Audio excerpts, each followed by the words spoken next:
Bien, como les decía entonces en el video anterior, el cristianismo no existe como una realidad estereotipada, ¿no? Y por lo tanto, este solo elemento de preguntarse qué hacemos con los gentiles, los aceptamos dentro de la comunidad, y si los aceptamos, bajo qué condiciones, cómo de alguna forma el cristianismo se aventura, ¿no?, a preguntarse incluso por sus tradiciones, ¿no? Y aquí hay algo que es interesante, ¿no? Y vamos a la última diapositiva, que aparece como pregunta: ¿qué situaciones podrían instalarse hoy en nuestra sociedad y que podrían remontar al problema de exigirle a otros ser circuncidados? Para entender esta pregunta les quiero hablar un poquito más, pues vamos a profundizar en algunos elementos previamente. En primer lugar, es interesante que el cristianismo, o al menos en este punto, la iglesia primitiva, es capaz de repensar sus tradiciones, ¿no? Ninguna tradición es pétrea, ninguna tradición tiene que ser tan importante o más que la misma persona, que la persona humana.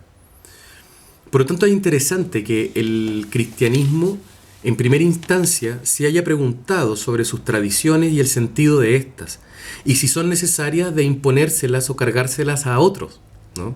¿Por qué tengo que hacer que el otro se homologue a mí? ¿Por qué tengo que transformarlo en un ser como yo, ¿no? Al final, imponerle al otro la circuncisión significa de alguna manera que yo quiero homologarlo, igualarlo, imponerle mis coordenadas, mi forma de pensar, mi sistema de creencias, mi forma de situarme en la vida.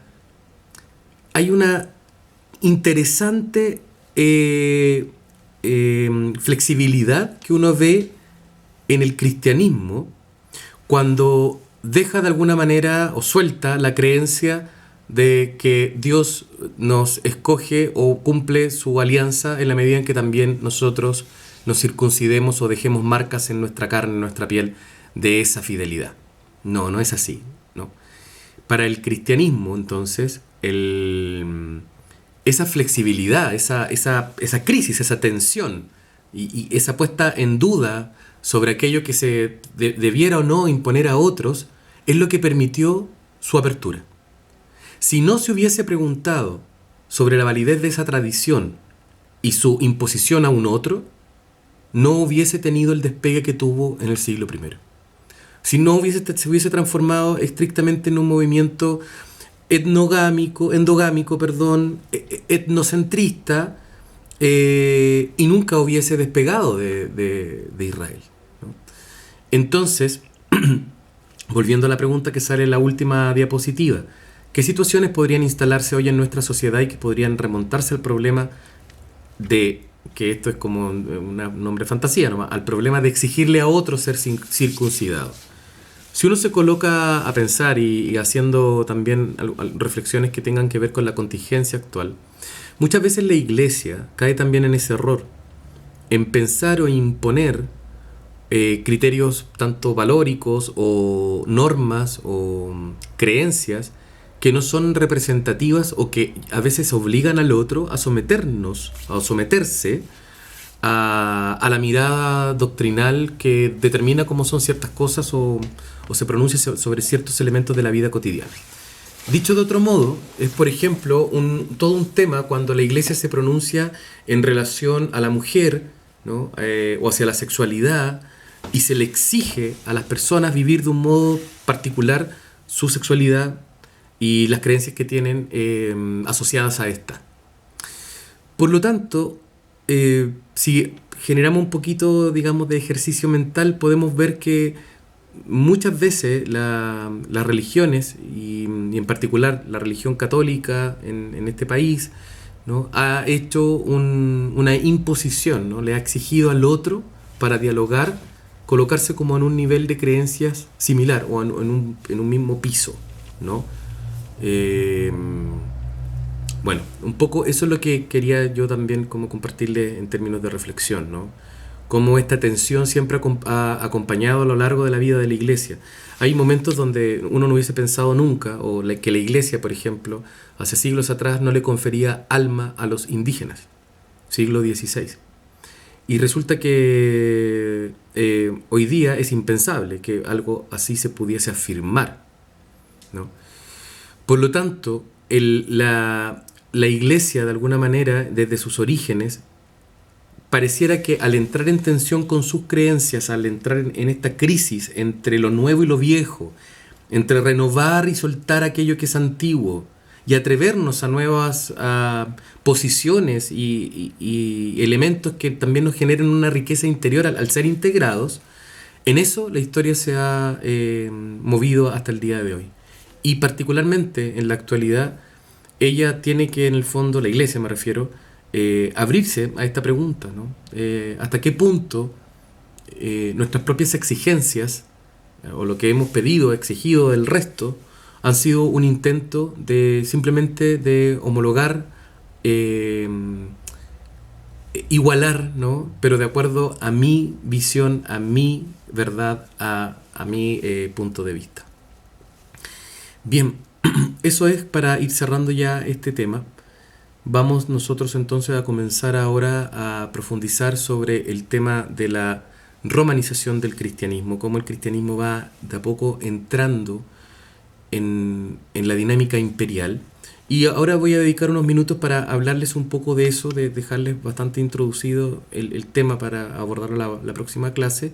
Y además también subiré un documental que me parece muy interesante y pertinente para ver, y que los vamos a recoger con unas preguntas que van a también aparecer en las primeras diapositivas del próximo PPT que ustedes tienen que profundizar. Entonces, a la luz de esas preguntas, ustedes vean el documental y entonces de alguna manera vamos a ver cómo recogemos también esa respuesta y cómo las vamos también integrando en nuestro aprendizaje. Entonces, ¿qué vamos a ver nosotros ahora según el programa?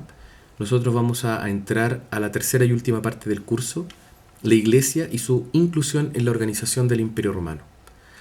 Ahora bien, no podemos hacer un salto tan grande desde el siglo I hasta el siglo IV. Hay que hablar algo, decir algo al respecto de lo que va ocurriendo en esos años.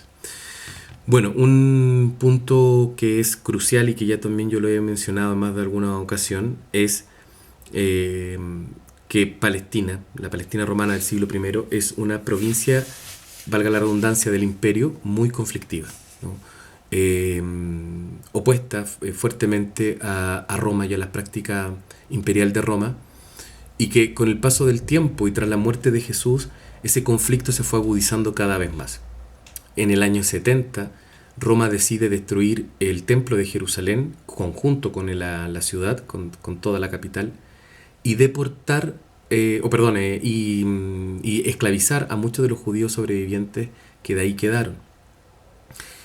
Bueno, ya sabemos que el cristianismo había empezado su ola expansiva, ya hacia el año 64 aproximadamente. Pablo y Pedro han muerto en Roma tras la primera persecución que Nerón decreta contra los cristianos.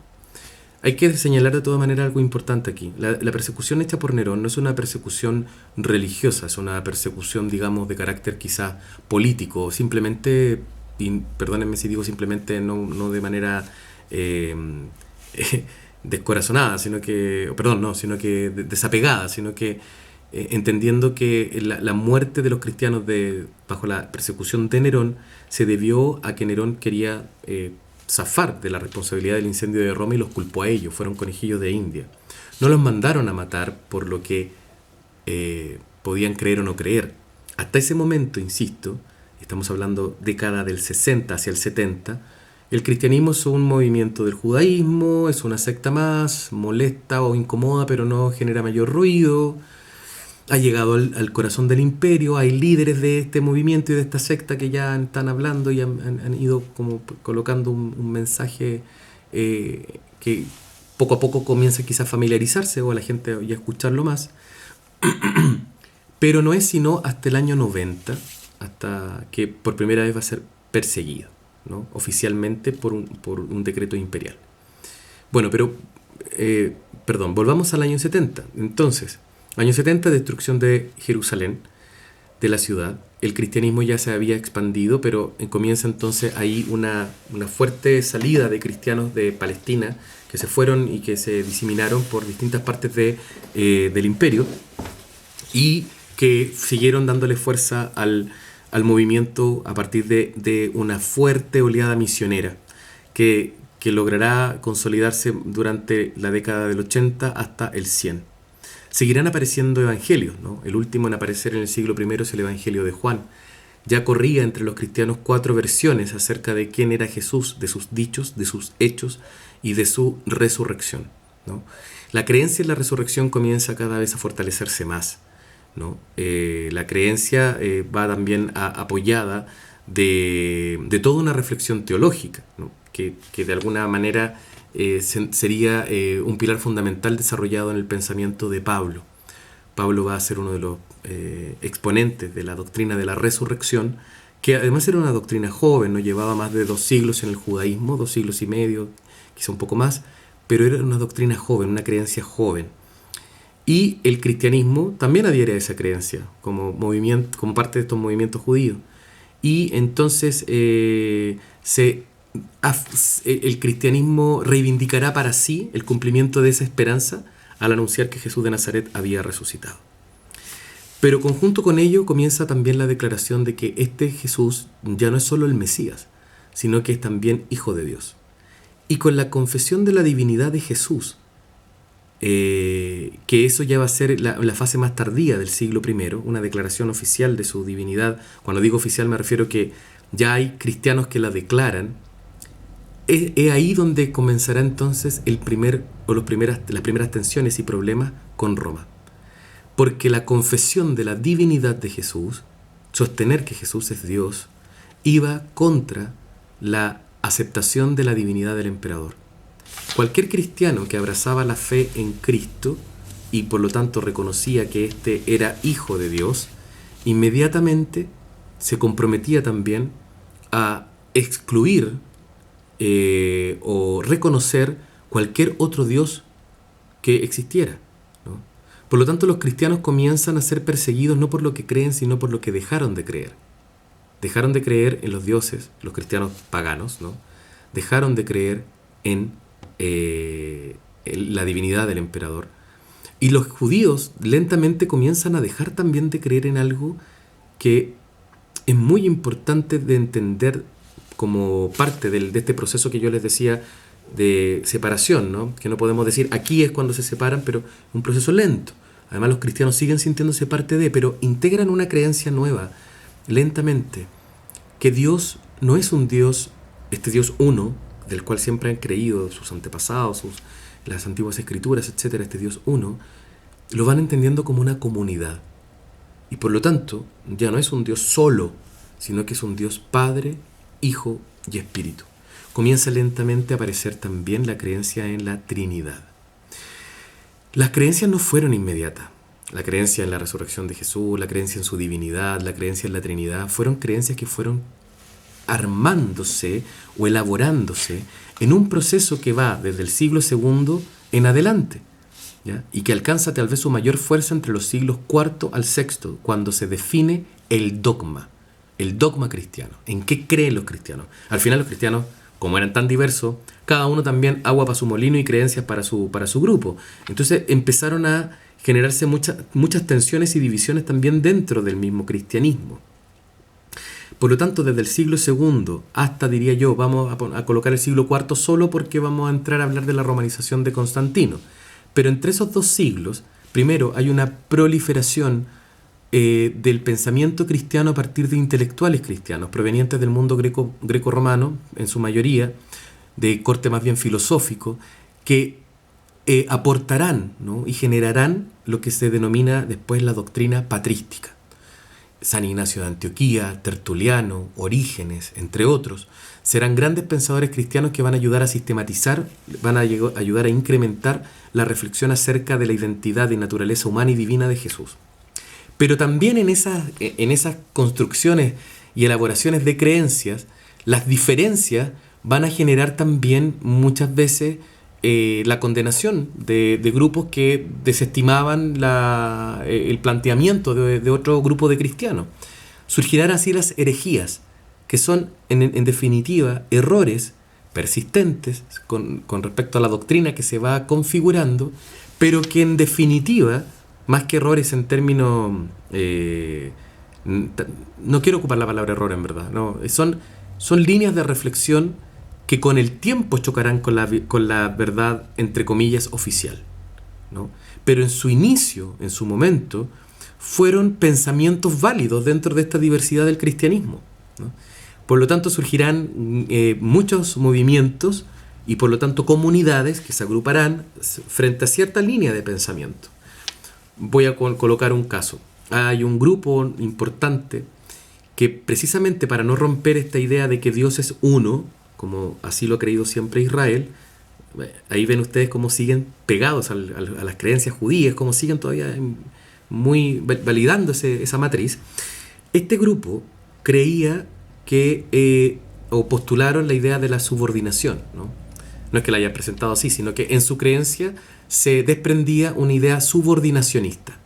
Vale decir, existe Dios Padre, el uno, el único Dios, que creó a un ser intermedio, ¿no? Tiene componentes divinos, dado que es creado especialmente por Dios, pero a la vez también es un ser que se involucra humanamente con esta realidad, ¿no? Físicamente. Por lo tanto, no podría ser de todo divino, porque ha muerto, tiene finitud, tiene carnalidad y temporalidad. Ahí vemos cómo también los cristianos comienzan a adoptar elementos de la filosofía griega. Cómo comienza esta visión dualista, platónica, ¿no? Espíritu-cuerpo, bueno-malo. Y es así entonces como hay cristianos que creen que Jesús está subordinado a Dios, no tiene la misma naturaleza divina, no está en la misma altura de la primera persona de la divinidad, es inferior, subordinado, y el Espíritu Santo también.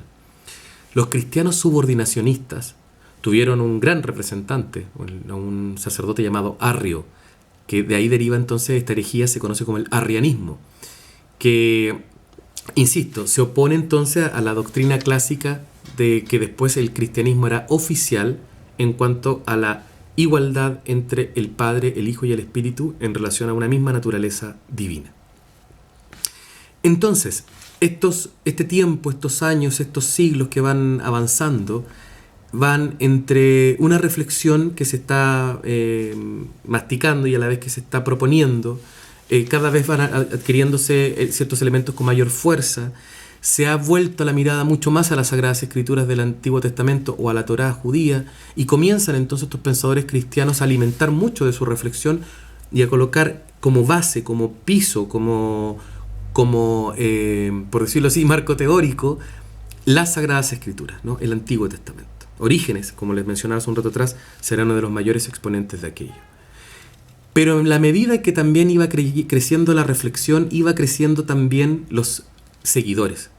A pesar de las persecuciones que Roma hizo, que fueron un total de 12 persecuciones oficiales decretadas por el imperio, desde el año, bueno, si contamos también la de Nerón, pero como les decía, a finales del siglo I, Domiciano será el primero que declarará oficialmente una persecución de carácter religioso. ¿Por qué?